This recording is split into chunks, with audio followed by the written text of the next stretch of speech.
demuestro que no solamente en el Cauca la lucha la ha dado la organización sindical.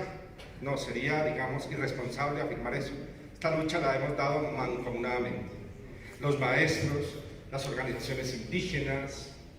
El Cauca, históricamente, al igual que muchas regiones, es un escenario de lucha constante, de movimiento. Nos hemos peleado los derechos en la calle. Ustedes saben lo que representa también el movimiento indígena del departamento del Cauca, por su lucha histórica, por sus muertos, por su sangre. Entonces esto es todo un acumulado de luchas para pues, poder hoy mencionarles lo que les estamos mencionando. Ahí, como para provocar simplemente la atención, quise pues traerles ese mensaje que nos debe llamar a la reflexión, y es que claro, efectivamente los ricos no generan riqueza, los ricos se quedan con la riqueza, por eso son ricos. Si generaran riqueza se llamarían trabajadores. Entonces, eso es muy importante en términos de reivindicar la lucha de clases, porque también es un discurso que nos están desde los medios tradicionales mandando, si se quiere, a esconder. No, el sindicato tiene que reivindicar la lucha de clases. Aquí hay dos clases, aquí no hay más. Ese discurso de que clase alta, alta media, media no sé qué, y del suelo más para abajo, no. Aquí hay dos clases y esa lucha es irreconciliable. Entonces, en el sentido de la lucha de clases, como sindicato tenemos que reivindicar la huelga como único instrumento que ha logrado crear la clase obrera para reivindicar sus derechos. Es importante mencionar, estas son unas cifras que nos ha dado el Ministerio de Educación Nacional sobre la planta oficial del país. Seguramente habrá que, son aproximaciones porque eso nunca es actualizada, precisamente por lo que fluctúa la planta. Hoy en el país, según datos del Ministerio, somos 322.899 maestros del sector oficial, y con una población bien considerable, que son los maestros del decreto 804, que son los que... No, están incluidos principalmente en el decreto 1278 y en el decreto 804. Ahí están los provisionales. Claro, faltaría hacer esa... depuración. Claro, faltaría hacer si se quiere, esa variable ahí, pero ahí están incluidos. Sí, otra columna que se podría decir provisional, incluso habría podría discriminarse en los temporales, en los de vacancia definitiva. 50 y algo mil. Sí, pero detengámonos aquí, miren. Como hoy el tema es educadores, los educadores tienen que ver con el 804. Mire, es una población considerable de maestros, 15.600, de los cuales hoy en su mayoría, ahí vale la aclaración, están en provisionalidad.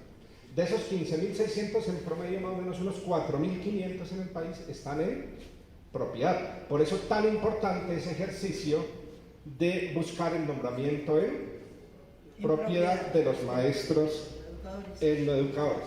Pero aquí habría que hacer otra reflexión. De los 322.000 maestros oficiales promedio en el país, ¿cuántos estamos sindicalizados? ¿Y cuántos de esos sindicalizados pertenecemos a RECOL?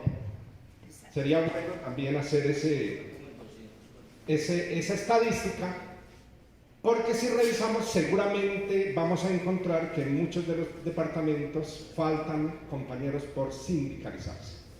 Y ese es un problema grave en aras de fortalecer nuestro movimiento. Y peor cuando le hacen el juego al paralelismo.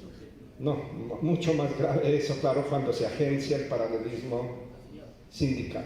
Entonces, en esta situación puntual de los docentes educadores, que les quisiéramos recordar, seguramente ustedes, por eso lo vamos a pasar muy rápido, ustedes lo conocen. Los últimos nombramientos en el país, digamos por 804 del 95, sin mayor conflicto, se hicieron hasta el año 2003.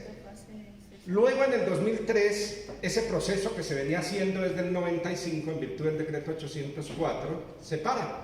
¿Y por qué? Porque en 2002 se expidió el decreto 1278, mayo del 2002, que entre otras cosas todos debemos reconocer que el 1278 ha sido la peor derrota que hemos sufrido como gremios, claro, consecuencia de la ley, del acto legislativo 01 del 2001 y de la ley 715. Pero esa ha sido la peor derrota que se nos ha pues, causado como gremio. Entonces las administraciones, con esa excusa del decreto 278, comenzaron a decirle a las autoridades indígenas que venían en sus procesos de selección de maestros que no se podían nombrar a sus maestros porque ya estaba el decreto 1278 y que entonces debían someterse al concurso. En 2007, la Corte Constitucional expide la sentencia C-208 del 2007. Las sentencias C, aquí la mayoría son abogados, saben que tienen efectos erga omnes, es decir, que son de obligatorio cumplimiento y aplicable a todos. Esa sentencia lo que dijo fue que el decreto 1278 no es aplicable para la vinculación de maestros en territorios indígenas, que por lo tanto se les tienen que aplicar las disposiciones contenidas en la ley 115, artículo 62, principalmente, y además se les debe aplicar las disposiciones de los decretos complementarios y reglamentarios. Entonces, cuando dice decreto reglamentario, claro, tenemos que irnos al 804, que es reglamentario de la ley 115. Pero aquí hay otro análisis jurídico que empezamos a hacer nosotros desde allá, desde el 2007. Cuando la sentencia dice, aplíquele a los maestros educadores los decretos complementarios, resulta que desde el punto de vista jurídico el 2277 es complementario a la ley 115. Precisamente es complementario porque el decreto 2277 surge, pues imagínense, 16 años antes de la ley 115. Entonces se constituye en una norma complementaria, aunque la sentencia no lo dice taxativo, no dice aplíquele a los maestros el decreto 2277, dice aplíquele los decretos complementarios. Entonces nosotros en una interpretación jurídica, leyendo entre líneas la sentencia, comenzamos a proponer que a los maestros no solo había que nombrarlos en propiedad, sino que había que inscribirlos en el escalafón 2277, dado que la Corte ya había dicho que el 1278 no era aplicable. Era aplicable. Entonces nosotros comenzamos a soñar en revivir el Estatuto 2277, al menos para los docentes en educadores. Eso lo veíamos como una utopía. Y claro, políticamente era una lucha muy importante, porque es que miren lo que ha sucedido hoy. ¿Cuánto duró vigente en términos, si se quiere, de aplicabilidad el 2277? Una lucha histórica del magisterio, del 72 al 79. Lo conquistamos en el 79, pero nos duró vigente solo hasta el 2002. 23 años. Y hoy ya ¿cuánto lleva el 1278? 21 años. Ya casi estábamos para celebrarles cumpleaños ahí a la par. Por eso es que cobra vital importancia hoy la propuesta de nuestra federación del estatuto docente. Ya no podría ser único, porque pues, nos vamos a dar cuenta que va a haber un estatuto indígena, un estatuto afro, pero sí un estatuto que reivindique principalmente el decreto 2277. Entonces nosotros, con esa sentencia como organización sindical, en primer lugar se orienta que hay que trabajar con las autoridades indígenas, porque ahí se requiere un previo aval de las autoridades, una asamblea comunitaria, unas firmas, un aval de la autoridad, y que la autoridad sea la que solicite el nombramiento en propiedad. A mí me parece que aquí hay un procedimiento errado en algunas filiales, porque lo que comentaban algunos compañeros es que es el sindicato el que está pidiendo el nombramiento en propiedad de los maestros. Los sindicatos no están facultados. Es la autoridad indígena previo al procedimiento establecido en el decreto 804. Luego, el 10 de octubre de 2008, allá tenemos una estructura sindical que se llama subcomité sindical, que es una estructura un poco más pequeña que las subdirectivas. Yo era el presidente de ese subcomité allá en 2008, era ni siquiera del recuerdo indígena de Huachicuaro, e iniciamos todo este trabajo para que en virtud de la sentencia C-208 se avanzara en el nombramiento en propiedad de 125 maestros provisionales en educadores que éramos en todo el pueblo Yanacoa. Ese proceso avanzó y luego la Corte en 2011 nos dio la razón. Nos dio la razón. Porque cuando la autoridad indígena de Jaquiona solicitó el nombramiento en propiedades, sus maestros, ¿qué le dijo a la administración? Lo mismo que había dicho desde hacía 8 años. Oiga, no, yo no puedo nombrar a los maestros porque es que se tienen que someter al concurso. Ya está el 1278. Se tuteló y los jueces en Popayán, en primera y segunda instancia, negaron el nombramiento. Entonces solicitamos la revisión en la Corte Constitucional y la Corte Constitucional en la sentencia T907 del 2011 revoca las decisiones de primera y segunda instancia de los jueces de Popayán y ordena a la administración nombrar a los primeros 19 docentes del resguardo educadores del resguardo indígena de Jaquiona. Después de que nos habían dicho 8 años que no. Por eso acá, en esta lucha, compañeros, hay que resistir, insistir, persistir y no desistir. Son 20 años, insisto. Esa sentencia se convierte en un hito porque de ahí para allá ya viene todo, en el país viene pues, otros escenarios, la 801 en 2012 ya ordena también de la Corte el nombramiento de los docentes educadores en Tolima. Luego en 2013 logramos el resto de nombramientos para los otros resguardos indígenas del pueblo Yanacona, donde veníamos trabajando desde el 2008, que es la 049, y este es muy importante, la 871 del 2013, se ordena nombrar a unos maestros en el Tolima, en propiedad, pero ya desde aquí se abre la discusión de lo que nosotros veníamos planteando jurídicamente desde el 2007, que es la posibilidad del decreto 2277. Entonces ahí empezamos a ver que nuestra tesis jurídica sí era correcta en la interpretación que veníamos haciendo de la sentencia C-208 del 2007. ¿Bajo qué estatuto? No, ahí viene, es muy buena pregunta. Resulta que a los compañeros los nombraron en propiedad y los dejaron en el limbo, que fue lo que resolvió la sentencia SU-245 de 2021, como hice mi introducción en un acto de justicia que ahora vamos a ver. Luego en el año 2019 vienen 2 sentencias del Consejo de Estado, unas tutelas que interponen los compañeros educadores de Yascual, en el departamento de Nariño, que son muy conocidas, con una particularidad, que en la sección quinta del Consejo de Estado, en primera instancia, la sentencia es favorable, y en segunda instancia, en la sala plena del Consejo de Estado, revoca la decisión. Pero como resulta que nosotros aquí veníamos con unas particularidades en el departamento del Cauca, nosotros desde el año 2015 habíamos instaurado unas demandas de nulidad. No nos habían dejado otro camino. Incluso en el Cauca, desde el año 2011 teníamos una sentencia de primera instancia ejecutoriada que había ordenado a la Secretaría de Educación ya la inscripción de un maestro en el escalafón. Un solo casito en el 2011. Pero cosa curiosa, claro, en cumplimiento de la sentencia, la Secretaría de Educación coge e inscribe al maestro en el escalafón y le hace el acto administrativo que en cumplimiento de sentencia judicial, bueno, lo inscribe en el escalafón, como es profesional lo inscribe en el escalafón 6. Cuando el maestro cumple requisitos de tiempo, de créditos, va y solicita un ascenso al grado 10. Y vaya sorpresa con la que nos sale la oficina jurídica de la administración. Le dice, profesor, yo no lo puedo ascender porque es que la sentencia solo dijo que lo escribiera.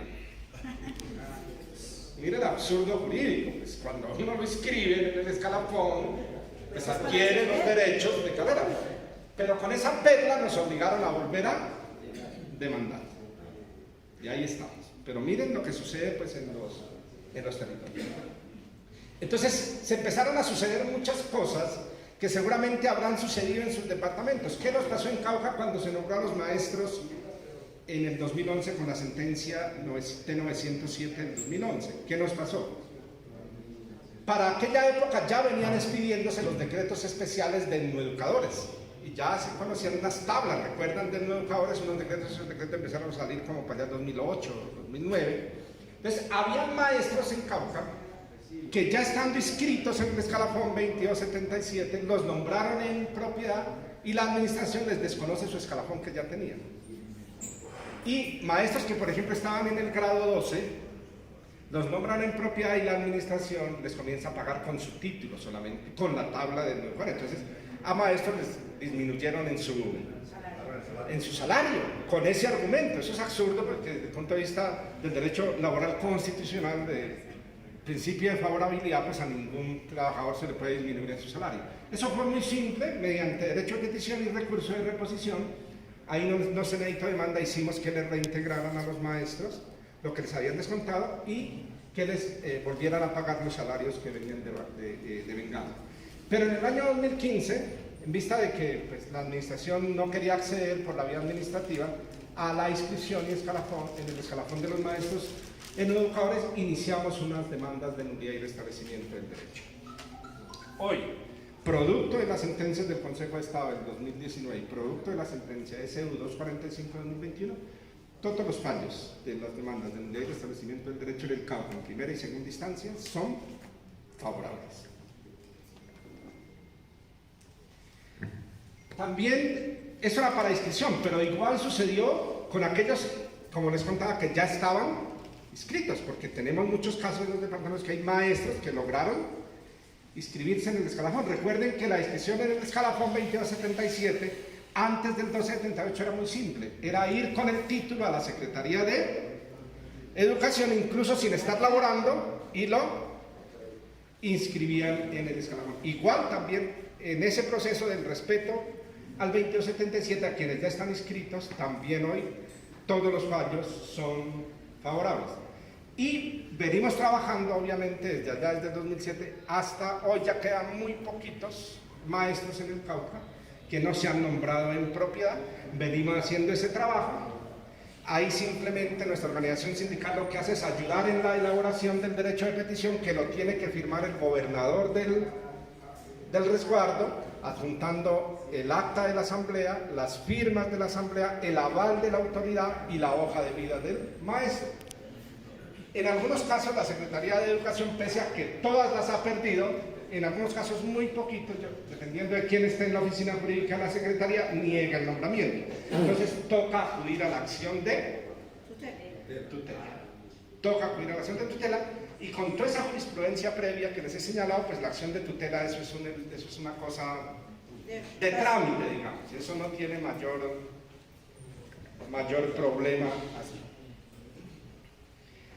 Y también venimos nosotros ya discutiendo este asunto del respeto al régimen pensional conforme a las leyes 33 del 85 y 91 del 89, tanto para los maestros del 1278 como para los etnoeducadores.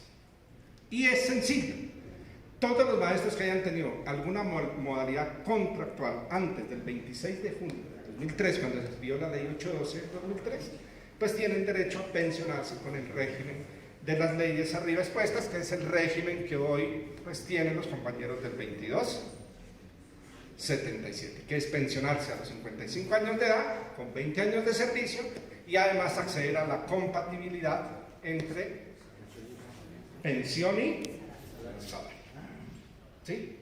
Pero es que aquí hay algo más importante. Si logramos realmente la inscripción en el 2277, se abre otro debate jurídico. Miren, hace 20 años nos dijeron que no se podían nombrar los maestros en propiedad. Y hoy, así sea después de 20 años, la Corte Constitucional nos ha dado la razón. ¿Cuál es el debate jurídico que se pensaría proponer aquí? Si soy del 2277, pensióneme con el régimen del 2277. Es un debate jurídico. ¿Qué nos va a decir el Estado en principio?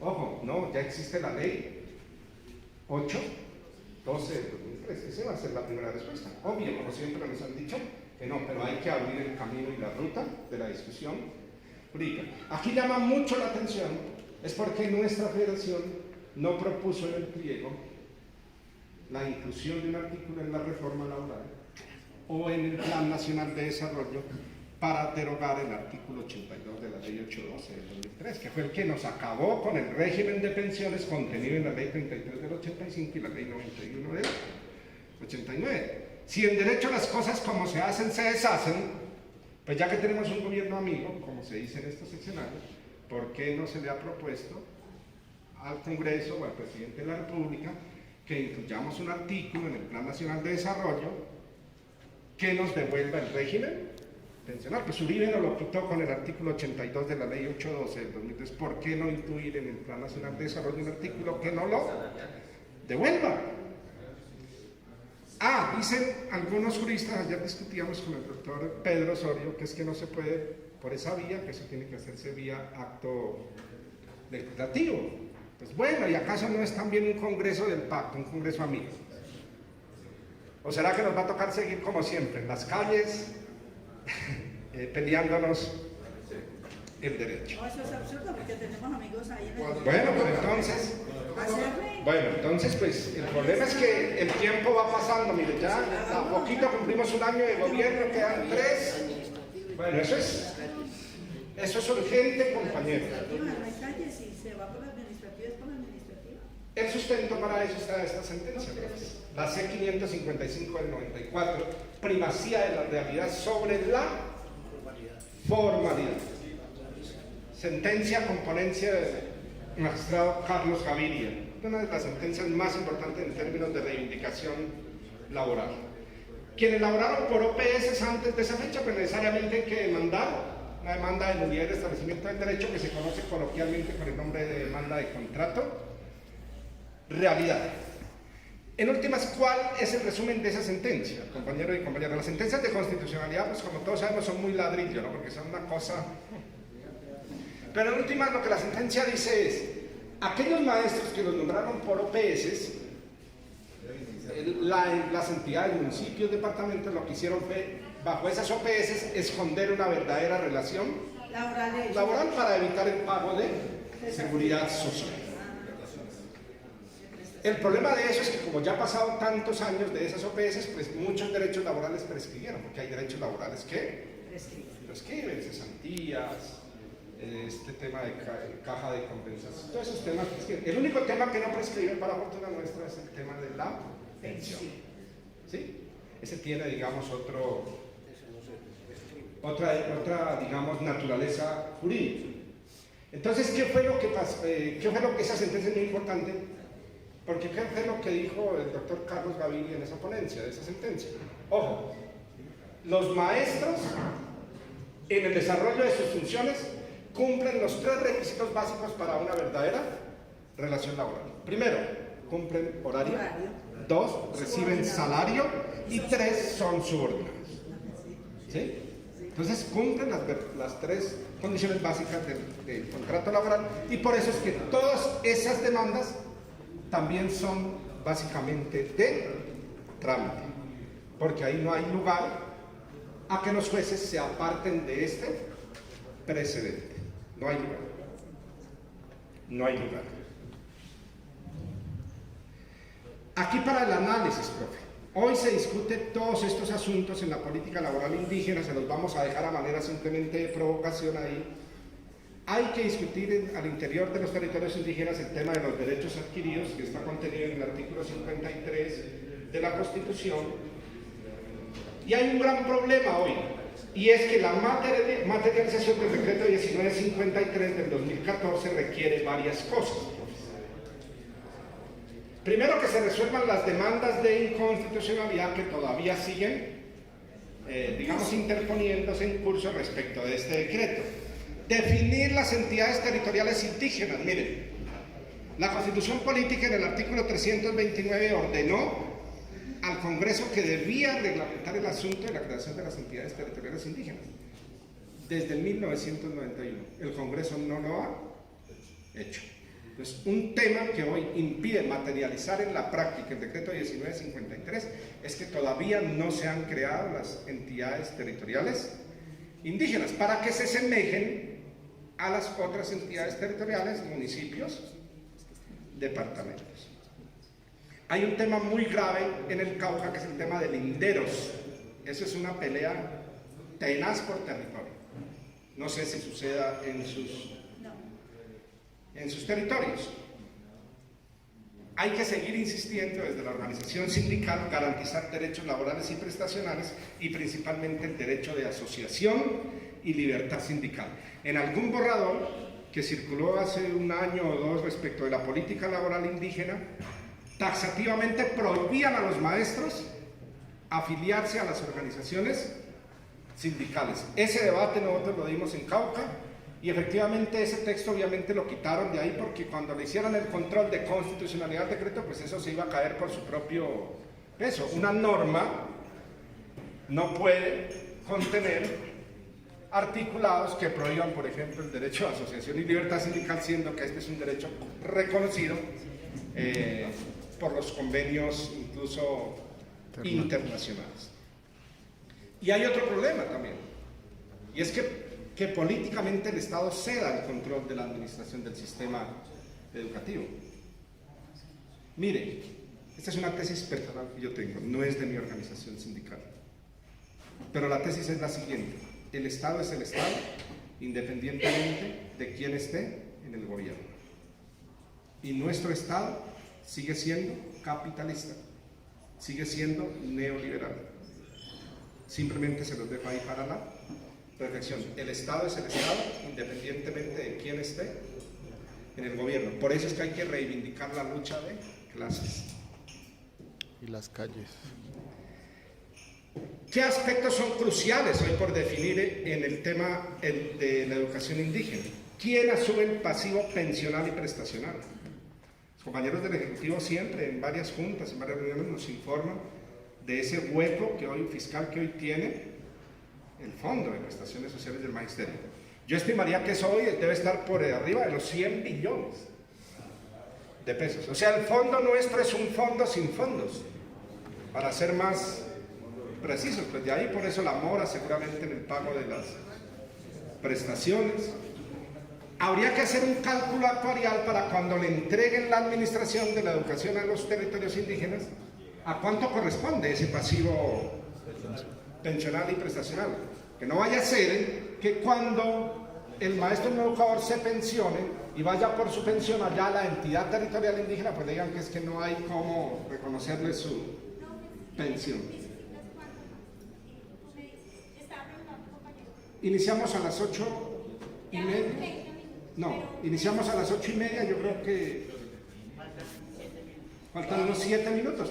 No, tranquilos, por el tiempo yo soy juicioso. Si no terminamos, pues dejamos ahí, no hay problema, pero... La asamblea vota que le concede el tiempo, no es como que eso lo sometemos aquí. No hay problema. Con el respeto. Bueno, entonces, no se ha discutido muy a profundidad el tema del preescolar de 3 grados en la política laboral indígena y la política educativa indígena. No se ha discutido muy bien el tema de la inclusión de los niños con necesidades educativas especiales.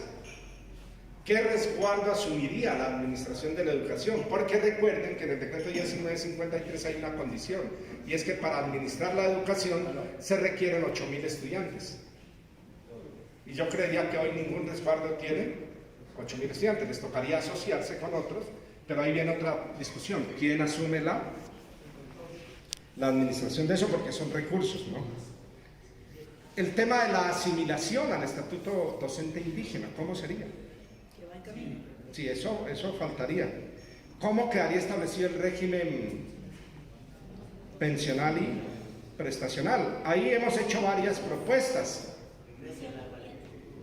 Ahí hemos hecho varias. Esta se las voy a poner ahí en el grupo, para que la tengan, no hay problema. ¿Todo el grupo? Sí. ¿Qué propuestas hemos hecho nosotros que tal vez puedan servir para ustedes, compañeros? Un periodo de transición para definir la planta de personal en cada territorio indígena. Pues que las autoridades en el marco de su autonomía definan cuál es la planta de personal que debe quedarse ahí. A los compañeros que no, pues que les permitan reubicarse en otro territorio. Crear instituciones educativas en los territorios donde incluso por situaciones del conflicto mismo muchas comunidades han tenido que desplazarse. Y cuando esa comunidad indígena le toca desplazarse allá a una ciudad, a otro territorio, muchas veces pierde todo ese acumulado cultural, toda esa idiosincrasia. Entonces, ¿por qué? Que con la comunidad pues se trasladen los maestros y crear unas instituciones educativas allá donde ellos han tenido que radicarse. ¿Qué alcances tiene la sentencia SDU 245 de 2021, que es en lo que ha concluido, digamos, toda esta lucha ya de 20 años? Lo primero que hace la sentencia de manera clara es proteger el derecho a la etnoeducación, claro, del principio de los docentes del resguardo de Yasuá. Y adopta todas unas medidas adicionales para avanzar en la garantía real y efectiva de ese derecho.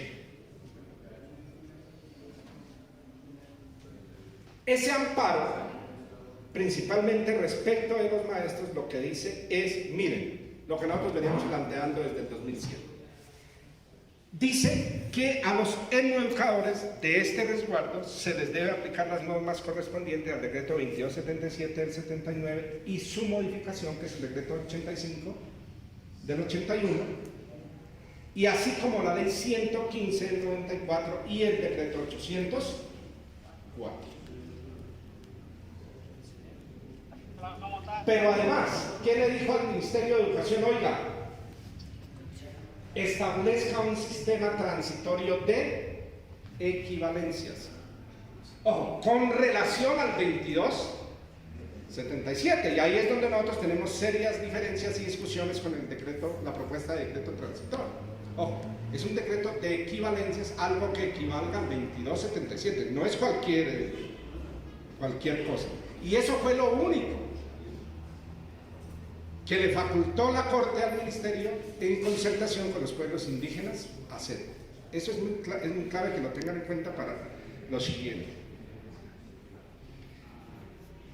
Debido a que eso es transitorio, también le dijo al Congreso, oiga, rápido, despidan el sistema educativo indígena propio, y también, digamos, lo que les dijo es que eso lo hicieran en 6 meses. Ya casi vamos a completar 2 años y no lo han hecho, como siempre pasa en este país. Sobre el cumplimiento de esa sentencia, el ministerio, ¿qué ha hecho? Dice que están así, y eso es lo que nos dice particularmente, dice que están haciendo un análisis jurisprudencial. Eso no amerita análisis jurisprudencial. Las sentencias de constitucionalidad y de unificación son de obligatorio cumplimiento. ¿Qué análisis tienen que hacerse? Hay unas órdenes claras. En la sentencia hay 2 ordenamientos, para el Ministerio y el Congreso, 1 y 1, y 2 ordenamientos para las entidades territoriales. Es decir, al Ministerio le dice establezca un sistema de equivalencias transitorio, y al Congreso le dice expida la norma 6. Y a las secretarías de educación, en el ordenamiento 3 y 6 de la sentencia, les dice, inscriban y asciendan transitoriamente a los maestros en el 2277. O sea, ¿qué cosa no se entiende de eso? O sea, ¿qué análisis tienen que hacer? Pero sin embargo llevan en eso pues ya bastante tiempo. Ordenaron el cumplimiento inmediato para el resguardo indígena de Yascual en Nariño, pero me comentaba el compañero de Nariño ayer que no lo han hecho y están poniendo una cantidad de trabas. Aquí viene lo importante, y es que la sentencia tiene efectos intercomunes. Y esos efectos, pues es, en últimas, a quienes estén en la misma condición, que son todos los etnoeducadores del país, aplíquenles las disposiciones de la sentencia. Lo ideal de esto es concertarlo con las comunidades indígenas, el trámite, que sea maestros con una petición respaldada de sus autoridades indígenas. Como les dije, el MED tenía 6 meses para cumplir, no lo ha hecho. Y desde Asoinca, en vista de eso, pues ¿qué hicimos? Realizamos varias reuniones con la oficina de Escalafón, ¿sí? Para evitar que ya incluso habiendo una orden de la Corte Constitucional nos siguieran llevando a las demandas de nulidad que veníamos instalando desde el 2015. Porque aquí hay algo claro, en nuestra organización sindical una política que tenemos nosotros es que en lo posible evitemos hacer de los derechos de los maestros asuntos litigiosos.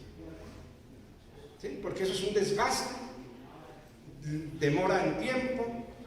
Mira, existe una figura en el derecho administrativo que es la extensión de la jurisprudencia. Hay que revisar el Código de Procedimiento Administrativo. Si ya hay unas sentencias de unificación, pues hay una figura que se llama solicitar la extensión de la jurisprudencia y nos evitamos pues todo ese rollo. La Secretaría de Educación solicitó un concepto al Ministerio y el concepto es, oiga, la sentencia es clara. A nosotros nos dio unas órdenes y a ustedes otras. Ustedes cumplen las de ustedes, que nosotros cumplimos las nuestras, y en ese escenario fue que logramos, compañeros, ya que a 110 compañeros de los 1200, ahí vamos, los inscribieran y ya los estén ascendiendo. Ayer en el grupo les compartía un ejemplo de una resolución de inscripción en el escalafón y la otra de ascenso del mismo maestro. Lo escribieron en el grado 8 y luego, como tenían tiempo de servicio y créditos, le acaban de hacer un ascenso al grado 12. Ahí se los puse en el grupo pues para que se den cuenta. Esto pues es simplemente para demostrar la obligatoriedad del cumplimiento de las sentencias de unificación y más en este caso, en esta sentencia de CEU 245-2021, a quien la Corte le asignó los efectos intercomunes, que son la excepción al efecto interpartes. Eso es muy importante. Y aquí algo importante. El alto tribunal ha dicho que se constituye de obligatoria observancia, por los ciudadanos, los servidores públicos y operadores judiciales. Eso no es si quiere, le toca, porque si no incurre en la conducta disciplinable, incluso penal, de desacato, ¿sí? Que puede constituirse en un fraude a resolución judicial, incluso en un prevaricato por omisión. Entonces, cabe aquí, por ejemplo, para los compañeros de Córdoba que ya tienen una sentencia, dos caminos, o no, uno más expedito. Uno más expedito, que sería instaurar el incidente de desacato. Y el incidente de desacato se instaura ante el juzgado que dictó el fallo de primera instancia, porque esa sentencia de Córdoba ya es en revisión de la Corte. Ese sería el mecanismo jurídico ahí para lograr que en Córdoba pues se haga pues efectivo la inscripción y el ascenso de los maestros. Aquí simplemente les quiero mostrar de manera, porque es que ya nos hemos olvidado cómo es el sistema de inscripción y ascenso en el 2277, ¿no? Es que ya pues nos lo quitaron hace tantos años, pues ya ni nos acordamos de eso. Simplemente a manera de recordatorio, profesor. ¿Quiénes se inscriben en el grado 1 y qué requisitos y cómo se logran los ascensos y hasta qué grado logran ascender? Esto se los voy a poner, simplemente es eso. ¿Quiénes en el grado 2? ¿Quiénes en el grado 4? ¿Qué requisitos, tiempo, créditos y hasta dónde pueden ascender? En el grado 5 los técnicos en educación y el tecnólogo también ahí. En el grado 6 se inscribe el profesional universitario y el licenciado se inscribe en el grado séptimo. Simplemente a manera de recordación. Aquí, en estas condiciones laborales dignas y justas para los docentes educadores, hay un sustento constitucional muy importante que debemos tenerlo en cuenta.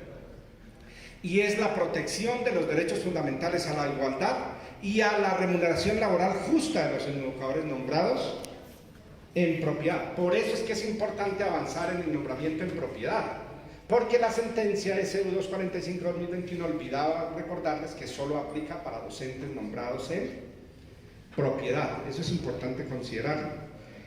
¿Qué otro derecho desde el punto de vista constitucional? El derecho a gozar de condiciones de trabajo equivalentes a las de los demás docentes al servicio del Estado.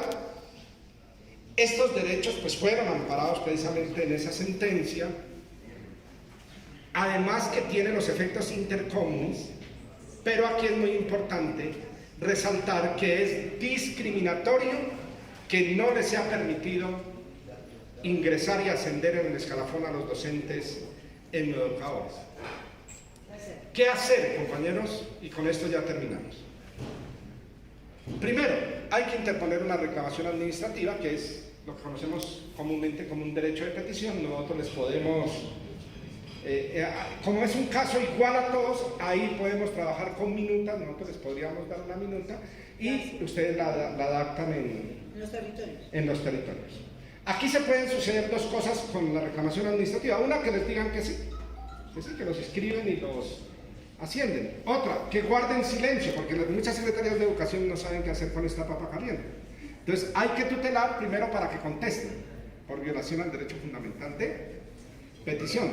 Y si dicen que no, entonces hay dos caminos. Una, interponer un incidente de desacato frente a la sentencia SU 245 de 2021, un incidente de desacato porque hay una orden judicial, y ese incidente tocaría tramitarlo en la tutela de primera instancia, en la sección segunda del Consejo de Estado, que fue donde se tramitó la tutela de primera instancia del resguardo indígena de Yascual. Ese es el primer escenario. Y el segundo escenario es, nos dicen que no, entonces nos vamos a interponer una acción de tutela, aparte, autónoma. Y el objetivo, pues, es que la Secretaría de Educación le dé trámite a la solicitud de inscripción y ascenso en el 2277. También ahí les podemos suministrar una minuta, porque es fácil el tema, porque es similar. Simplemente se adjunta el radicado de la petición y la respuesta con la negación. Y se radica, eso es virtualmente, las tutelas hoy se radican virtualmente a través de los correos de las oficinas de reparto judicial. Si el fallo es negativo, pues hay que instaurar el recurso de impugnación. También ahí, pues habría que diligenciar una minuta. Esa impugnación, pues hay que adjuntar básicamente el fallo de primera instancia, se radica ante el juez que dictó esa sentencia, y si el fallo de segunda instancia volviese a ser negativo, pues hay que acudir necesariamente otra vez a la Corte a la revisión.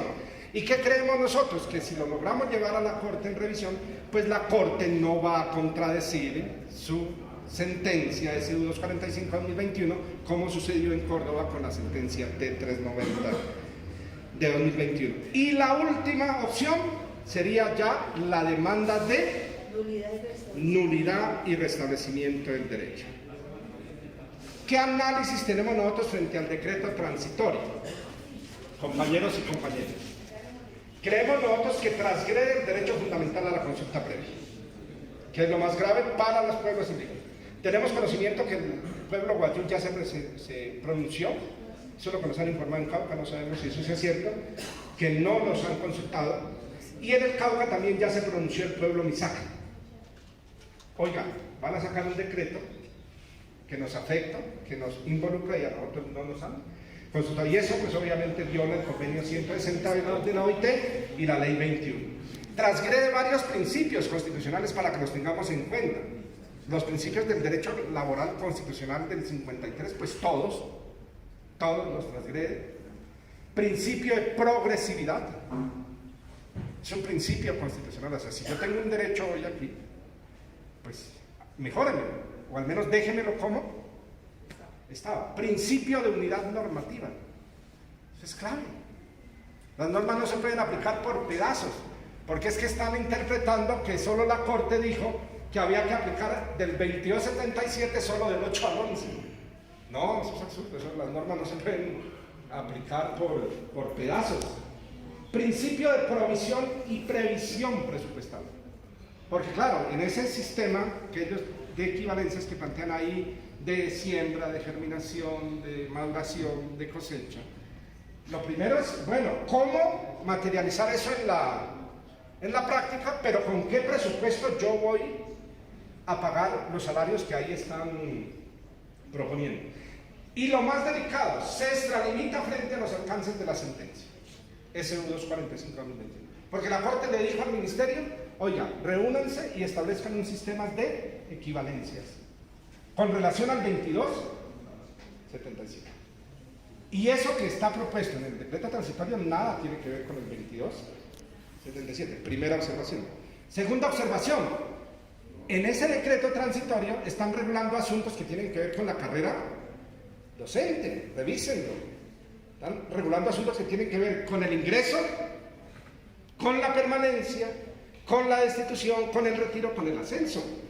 Eso no es competencia del Ministerio de Educación regular eso. Eso es competencia del Congreso.